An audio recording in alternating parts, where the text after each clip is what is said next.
You know the story. A beautiful princess kisses a frog, and he magically transforms into a handsome prince. True love conquers all. The end.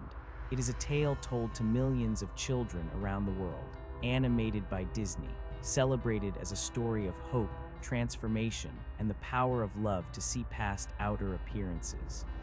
Parents read it to their children at bedtime. Teachers use it to teach lessons about not judging by appearances. It has become one of the most beloved fairy tales in Western culture. But what if everything you know about the Frog Prince is a lie? What if the original tale was not about love at all, but about something far more disturbing? What if the story we tell our children today is a carefully sanitized version, stripped of its darkest truths? Welcome to the real story of the Frog Prince, and I promise you, after today, you will never see this fairy tale the same way again. Let us go back to medieval Germany, sometime around the 1300s. The Brothers Grimm would later publish their version in 1812, but the story they collected was already ancient, passed down through generations of oral tradition in the German countryside. Peasants told it around fires. Mothers whispered it to daughters. It survived for centuries because it spoke to something deep and uncomfortable in the human experience. And in that original tale, there was no kiss, none whatsoever. In fact, the princess in the original story actively despised the frog. He disgusted her. She found him repulsive, slimy, revolting. This was not a case of looking past appearances to find inner beauty. This was visceral revulsion, and the princess made no attempt to hide it. But her father, the king, had made a promise on her behalf. And this is where the true horror of the tale begins. The story starts innocently enough. A young princess is playing with her favorite toy, a golden ball, near a deep well in the forest. She tosses it carelessly into the air, and it falls into the dark water below, sinking into depths she cannot reach. She begins to cry not just from sadness, but from genuine distress. This golden ball is her most prized possession. And then from the murky water, a voice speaks. A frog emerges, offering to retrieve her precious ball. But he demands payment, not gold, not jewels. He wants something far more intimate. He wants to be her companion. He wants to eat from her golden plate. He wants to drink from her golden cup. And most disturbingly, he wants to sleep in her bed. The princess, desperate to recover her ball, agrees immediately. Of course she does. The frog is just an animal, just a creature in a well. What harm could such a promise do? She never expects him to actually collect on this bargain. The frog dives deep, retrieves the golden ball, and places it at her feet. And what does the princess do? She grabs her ball and runs. She flees as fast as she can, leaving the frog behind, hoping never to see him again. She breaks her promise without a second thought, but the frog follows. That evening, as the royal family sits down to dinner, there comes a knocking at the palace door. A wet, slimy sound of something dragging itself up the stone steps. The princess hears it and her blood runs cold. She knows what it is. She knows who has come. The king demands to know who is at the door. The princess, terrified, confesses everything. The promise she made, the frog who saved her ball.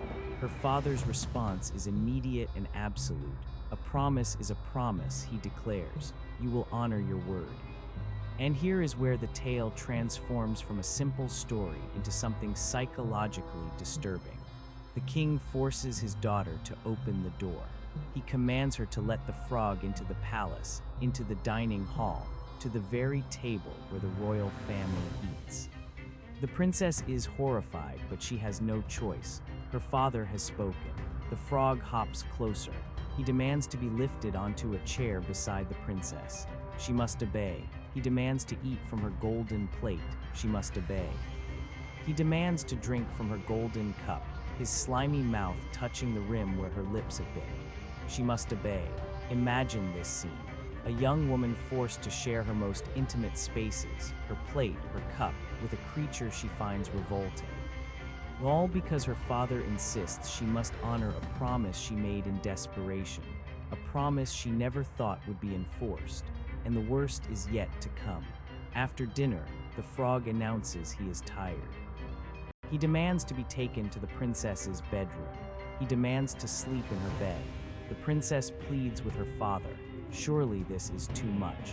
Surely she does not have to allow this creature into her most private space, into the place where she is most vulnerable. But the king is unmoved. You made a promise, he says. You will keep it. And so the princess must carry the frog, this cold, wet, slimy creature, up the stairs to her bedroom. She must place him on her pillow.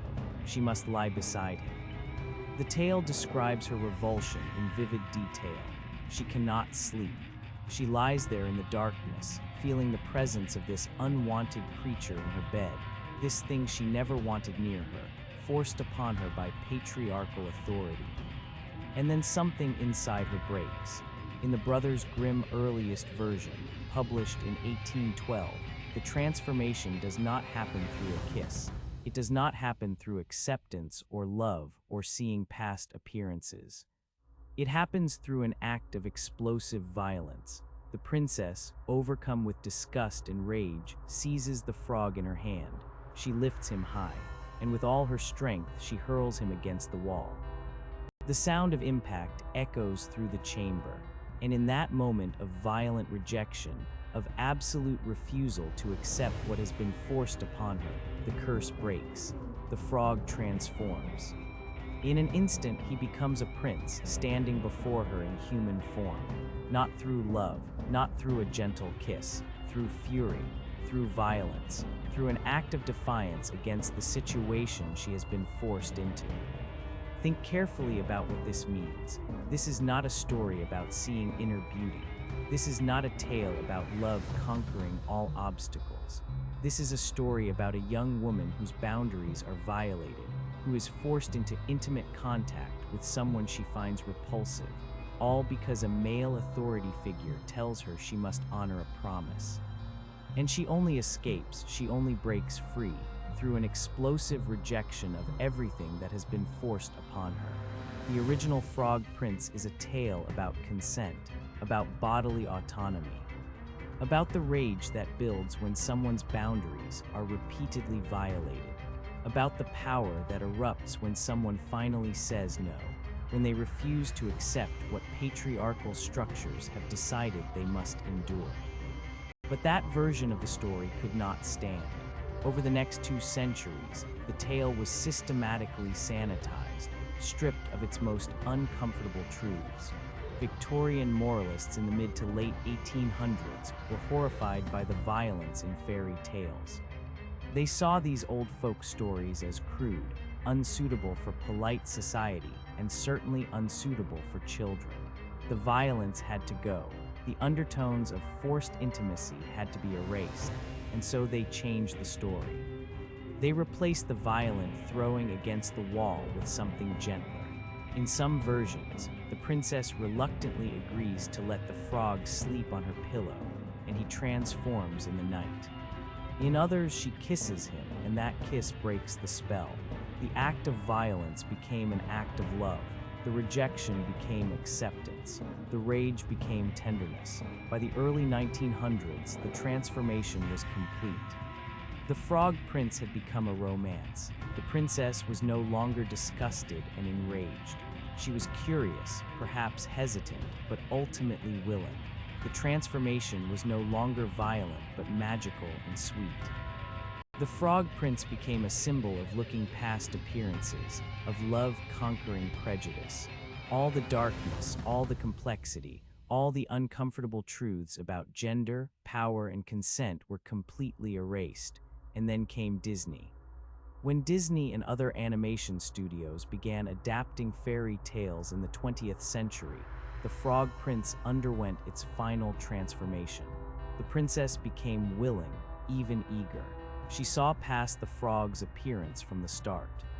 The kiss was romantic, set to swelling music and soft lighting. The story became about 2 people falling in love despite obstacles, about inner beauty being more important than outer appearance. It became safe, comfortable, marketable. And in the process, we lost the original tale entirely. We lost a story that acknowledged women's anger as valid, as powerful, as transformative.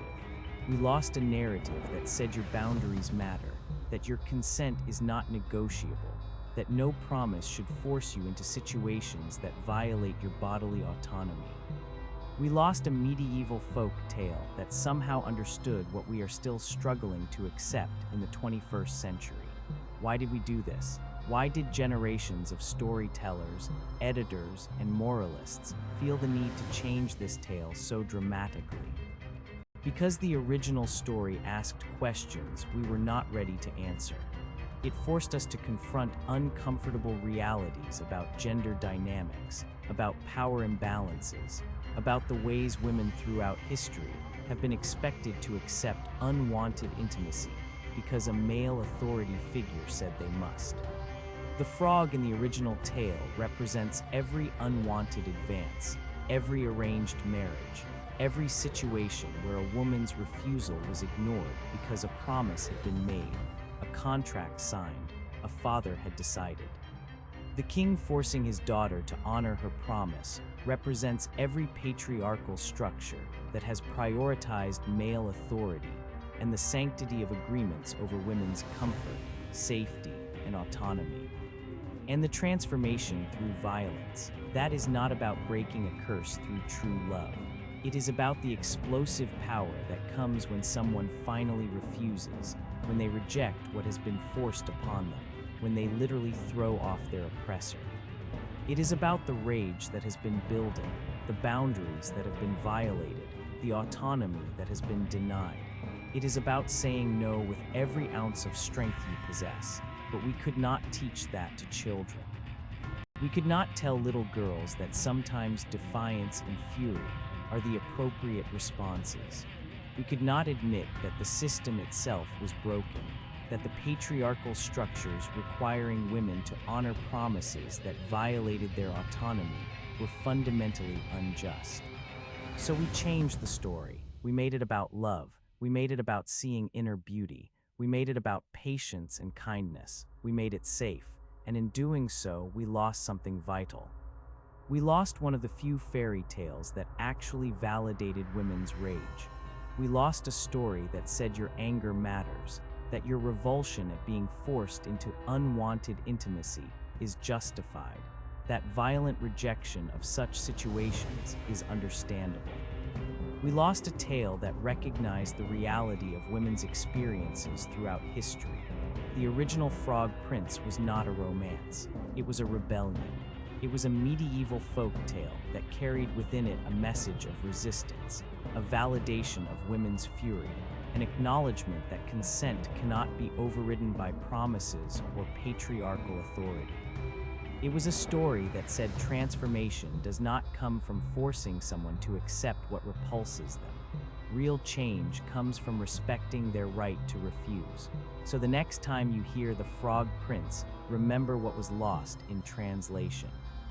Remember that the princess did not fall in love with the frog. She did not see past his appearance to find inner beauty. She did not kiss him tenderly and break the spell with love. She threw him against a wall with all her strength. She rejected him violently and absolutely. And that, not the sanitized version we tell today, was the ending that mattered.